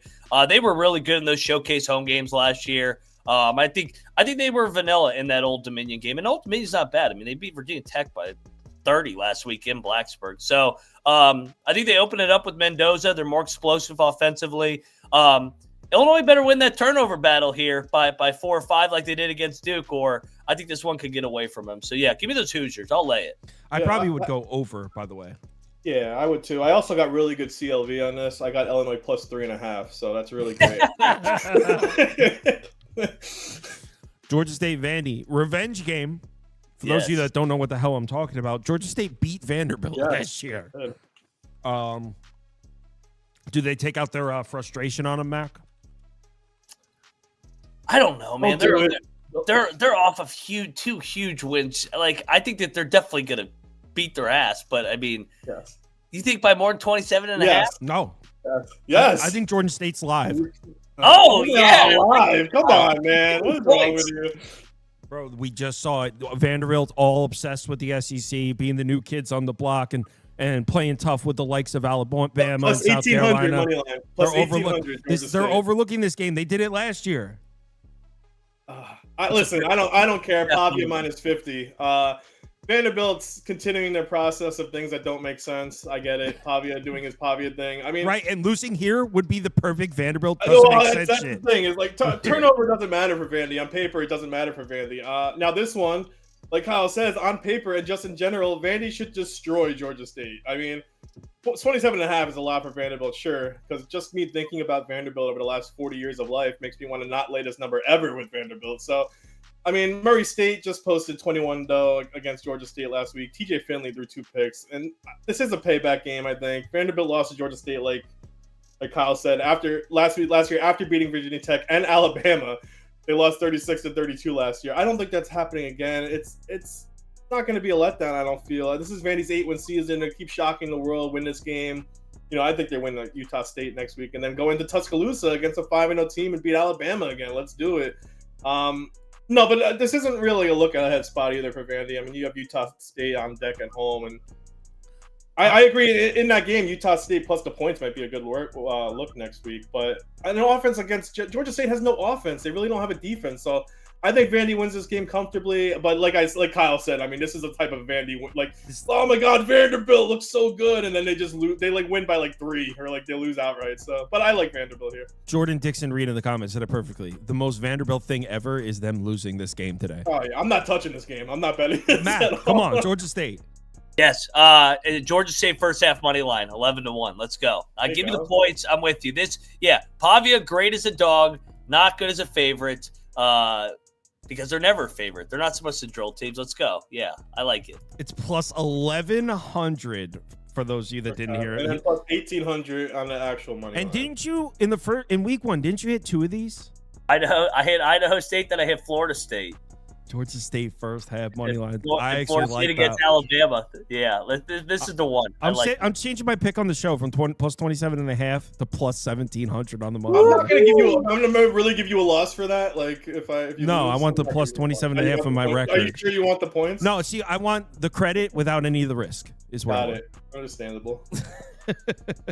That's usually how it works in gambling. Yeah. Apple Cup. Does Wazoo keep it competitive, Mac?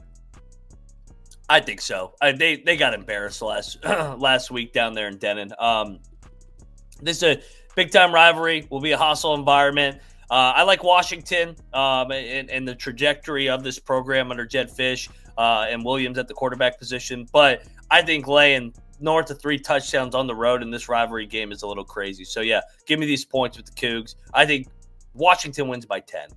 But I think they're gonna have to earn it.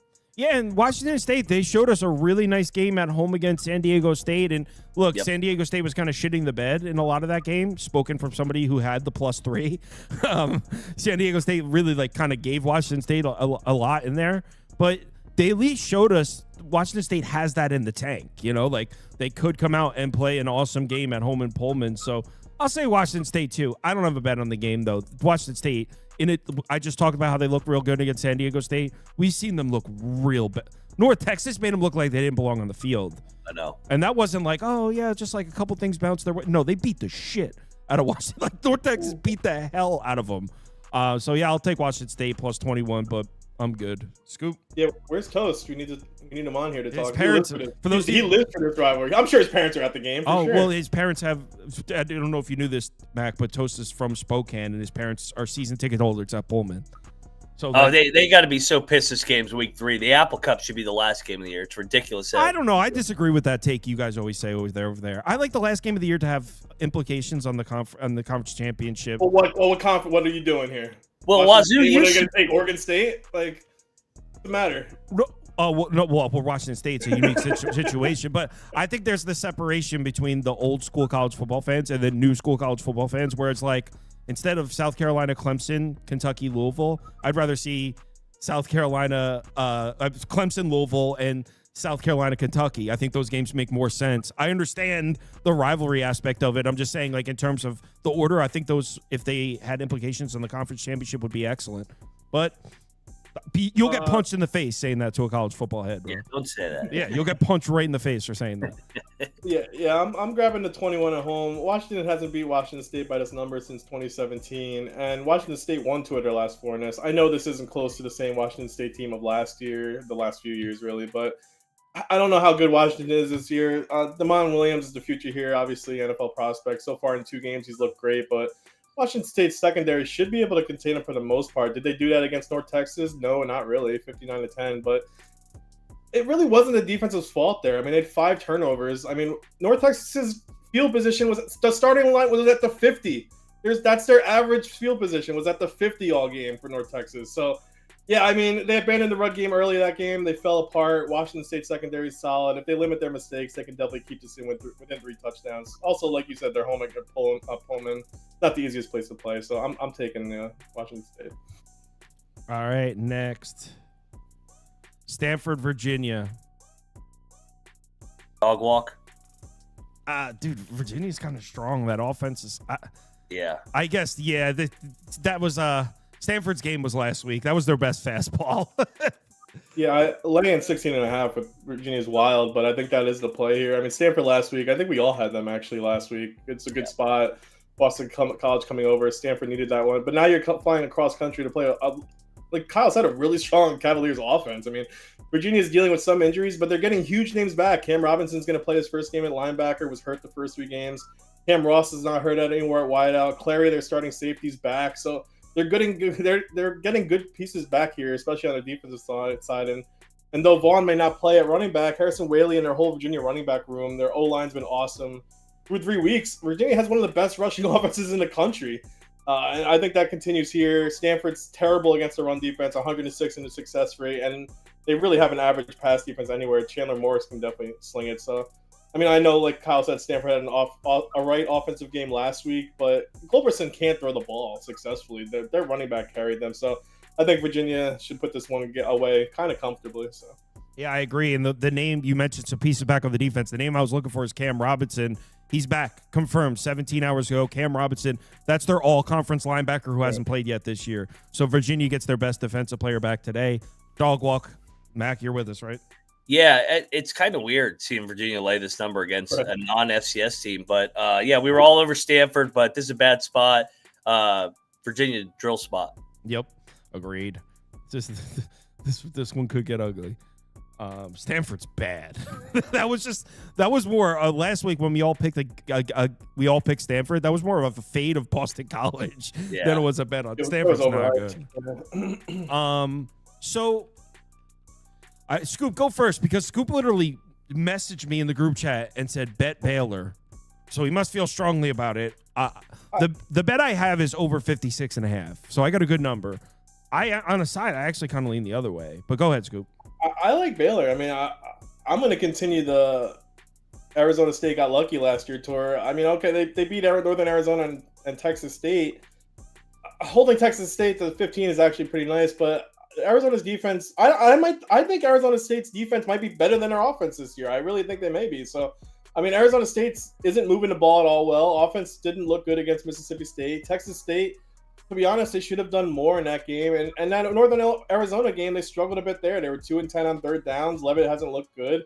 I know Baylor's defense isn't phenomenal by any means, but Arizona State, should get the ground game moving. Baylor, I know, has been terrible on their run defense, but I think Baylor's offense should get going on its Arizona State defense. I just don't think Arizona State is that good, really. I mean, Arizona State's 27% on third down conversions, one of the worst in the country. They haven't clicked at all offensively yet. And I think Sawyer Robertson throws for like 350 here. I just like their offense so much better. I think Baylor goes up early, possibly double digits, making Levitt throw more of this throughout the game, get Arizona State out of their running comfort zone. And Baylor at home under a field goal. Yeah, give me that all day. So I like Baylor here. So I do agree that I think Sawyer Robertson throws for 350. I just still think it might be a losing effort. What do you think, Mac? I'm on the Sun Devils. I think they're the better team. This Baylor defense is so bad. Arizona State, when they lost that game when we had Hail State against them, they played horribly. They were down 17-0, got hit in the mouth, battled all the way back, took the lead, and then had the crazy ending where Hail State hit the play over the top. But I thought that was a nice bounce back against Texas State. Dillingham is a dog. Sign me up. I'll fade Aranda here as a short favorite. And you mentioned the Texas State game. I happened to watch every snap of that game because I had the over in that one, so I watched the entire game. They looked impressive. They look really impressive. And Texas State, look, the defense isn't good, but neither is Baylor's. And Texas State is a good offensive team. That new quarterback they got can play. So the fact that Texas State was unable to finish drives, I like Arizona State on a side, but I want to be clear. My bet is the over. If you're actually like, what would I take if I'm trying to make money? I have over 56.5. That's the actual bet I have placed. This is where I think sharps go to die. All these ECU lovers. Oh, no, this is my favorite bet. Yeah, I know. I would almost guarantee you're both on ECU. BYU defense through 2 games, 3 points, but Portland State and Stanford both at home is another thing. You're flying to East Carolina with an offense that can definitely move the ball, something BYU's opponent can't do. No, it can't. It's hard to judge through 2 games. I'm going to think what I thought of BYU before the season, and that they're a 6-win team. And I don't think they're going to be great this year. So I know Bear has the Bachmeier legendary name, but he's not Big Game Hank yet. I mean, you're still a freshman quarterback going across country in your first road game. East Carolina had that hard opener against NC State. Then their defense puts up 3 themselves against Campbell and Coastal. Also 2 bad games, I agree. But East Carolina has been tested a little bit. Love their offense going into the season. Caden Hauser already almost has 1,000 yards passing, and BYU's secondary from last year is mostly gone. They haven't been tested. They certainly haven't been tested by someone that can air out the ball. I just think East Carolina finds their run game a bit as well because BYU's completely has a new D-line. I think East Carolina is a live dog here. I'm going to sprinkle money on the money line. I'm not a believer in the Mormons. I think East Carolina definitely winning this game. I don't have graphics for this game, so I have to type it. You have ECU +7. ECU -7. Go ahead, Mac. I know you're on ECU. Oh, absolutely. Come on. Absolutely, Scooby. Kyle, you know this is a system play. We're going to fade the young quarterback in his first road start. Now he's going into this place. This place is going to be on fire tonight. This is like ECU's like a mini West Virginia with how they party and tailgate. That place is going to burn down tonight. I don't trust BYU going across country, young quarterback. And they overachieved last year. They're due for a little bit of regression. ECU, man, they're going to win the game outright. Let's go Pirates. Yeah, all that's well and good. They party hard over there. The football, just like West Virginia, the football team's trash. Hey, you talking all that shit last week too. I was on West Virginia last week, dude. I had the money line. I was with you, and I hated that game. That team sucked. So I will take BYU -7. I don't even think BYU's good. I want to be clear. I don't even think BYU's a great football team. I don't trust Bear Bachmeier to go on the road in this environment and move the football, but ECU is not good. They have Caden Hauser, who is the king of racking up awesome-looking numbers against really, really bad defenses. He's never once even had a good game against a decent defense. But who's the defense you saw this year? NC State? The defense looks terrible. He played like shit in it. Last year, he was carving up Tulsa, North Texas, FAU. He was carving up every bad defense in the world. Then he sees Navy at home last game of the year. Looks terrible. I think ECU is not a good football team. I don't even think I think the run defensive numbers are faulty. They haven't really played anybody that can run the ball yet this year. NC State can't run the ball. BYU's got a real good running back there. I think BYU's going to come in, hand the ball off, and play defense. And I think they're 2 touchdowns better than ECU. Terrible pick. But they'll party hard though. That's all we need. They're gonna party hard. Warriors don't know how to party. All right. They're gonna party hard in Greenville, win or lose. Yes, but Probably. they're gonna party. They're gonna be happy party tonight. Rather than a sad party. Yeah. Party. This is another bet I'm considering placing. Kind of want to hear your guys' opinion.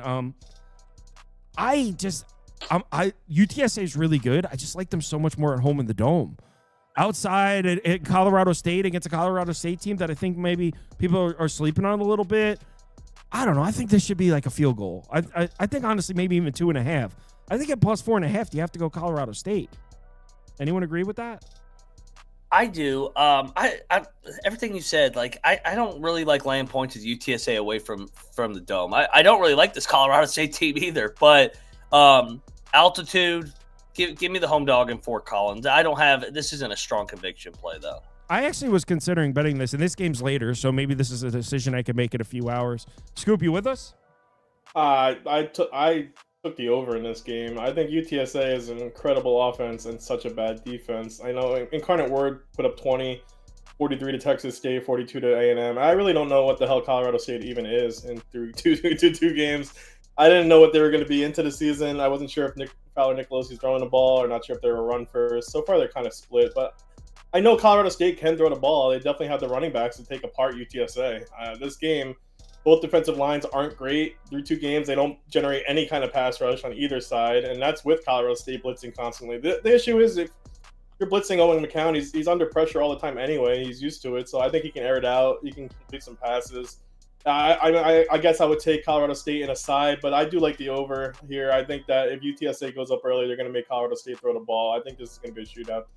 I want to be clear. If this game was at the Alamo Dome, I would probably lay 10 with UTSA.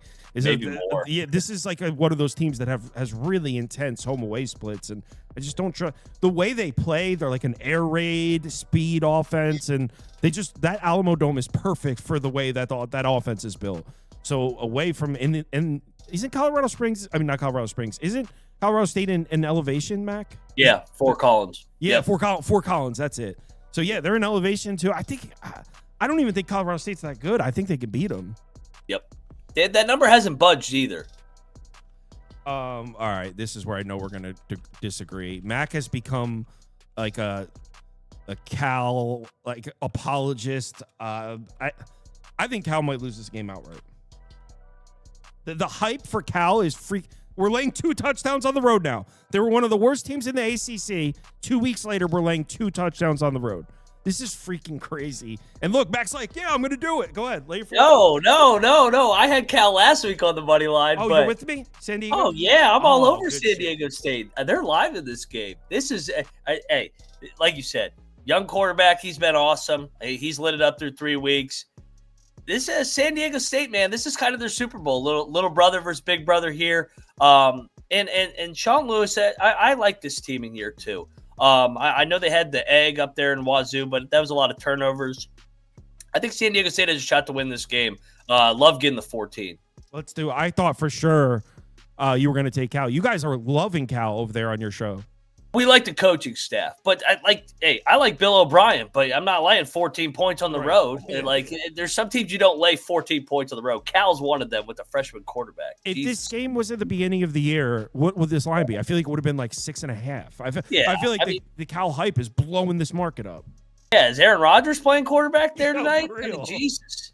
Scoop, you with us? I love Cal so far. I love the young quarterback, but I'm going to grab the points too in San Diego State. They got absolutely blitzed by Washington State. Just couldn't do anything offensively to get going. But San Diego State does have a really good defense. 15th in success rate defensively, 10th in pass defense. I think it's going to be hard to go on the road to San Diego and put up 27 plus like they've been doing. If they stop Kendrick Raphael on the ground and make, Sagapalatelli throw the ball, it's not like they're exactly lighting up the scoreboard specifically. I mean, both of these defenses I see stepping up. Both are relying on their defenses so far, I think. And I think San Diego's going to be able to stop Cal's pass offense. Senegal should have a decent game. The San Diego rushing offense has actually been really solid in 2 games, and that's where you have to beat Cal is on the ground. I think think the line is too focused on that Washington State game. I think this should be in the double. I think this should be in the single digits. But I mean, plus San Diego State had 2 weeks to get ready for this one after the Washington State game. Cal just played a hard-fought game against Minnesota. I think this is going to be closer than you think. All right, last game, and then we'll go watch some football. Scoop is a very, very vocal Aiden Childs hater. He's out there in LA, in SoCal. Can he hang with the Trojans, Scoop? Yeah, I'm taking Michigan State here. Wow, you're taking Childs. I'm taking Childs. It's levels of competition here. I mean, listen, USC played Missouri State, Georgia Southern at Purdue, and where Purdue actually put up a decent fight at home and covered the spread. The good thing is Michigan State's going to have Nick Marsh, their wideout back. I mean, Mekhi Frazier, their leading rushers here. Both were hurt. Both are cleared. USC's home, sure, but no one's scared to play in the Coliseum anymore. I mean, Michigan State offensively has actually been impressive right now. Aiden Childs might have taken a step up. I'm not a believer in Aiden Childs, but let me get that straight. I'm not a believer in Aiden Childs. I know Kyle has a fathead on the wall of Aiden Childs, and he's played well so far this year. I know USC is going to have the offense to put up points, especially through the air, but Michigan State's front seven has been extremely solid so far this season. If they can continue to put up points offensively, I don't see there's any reason why they can't cover this number. It's such a big number. I mean, USC also didn't cover that Purdue game on a 3+ turnover margin. They should have put that game away comfortably. They didn't. Michigan State's definitely the hardest opponent they've had so far. Childs is experienced in these games. They can keep it close to this number. So I'm on Michigan State. What do you think, Mac? I think this is a blowout. I think USC drills them. I'm going to keep fading those Midwest teams when they go out west. Their splits are horrible going out there. And what time does this game start? It's 11 o'clock local kick for the old Spartans here. I think USC really good offensively. I think they run away with this. They win by 4 touchdowns. My pick would be the under, but I honestly think USC is about to blow them out too. I can't fade Childs though. I'll put Michigan State up for the show, but I don't have a ton of faith. Yeah, all right.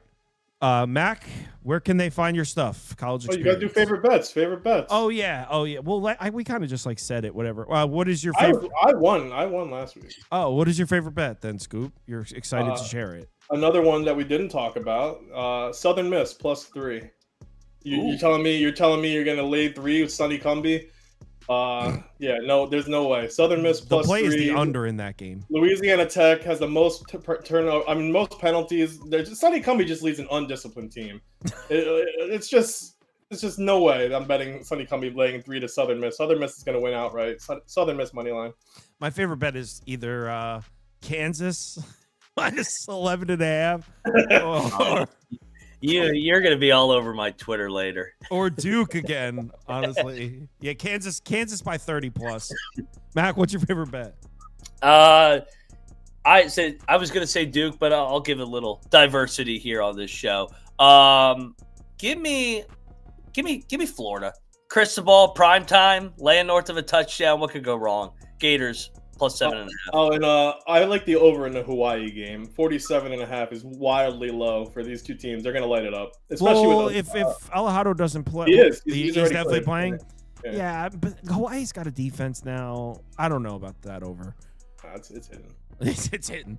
For those of you that don't know, Mac's part of the college experience. They do is a reaction show tonight or tomorrow?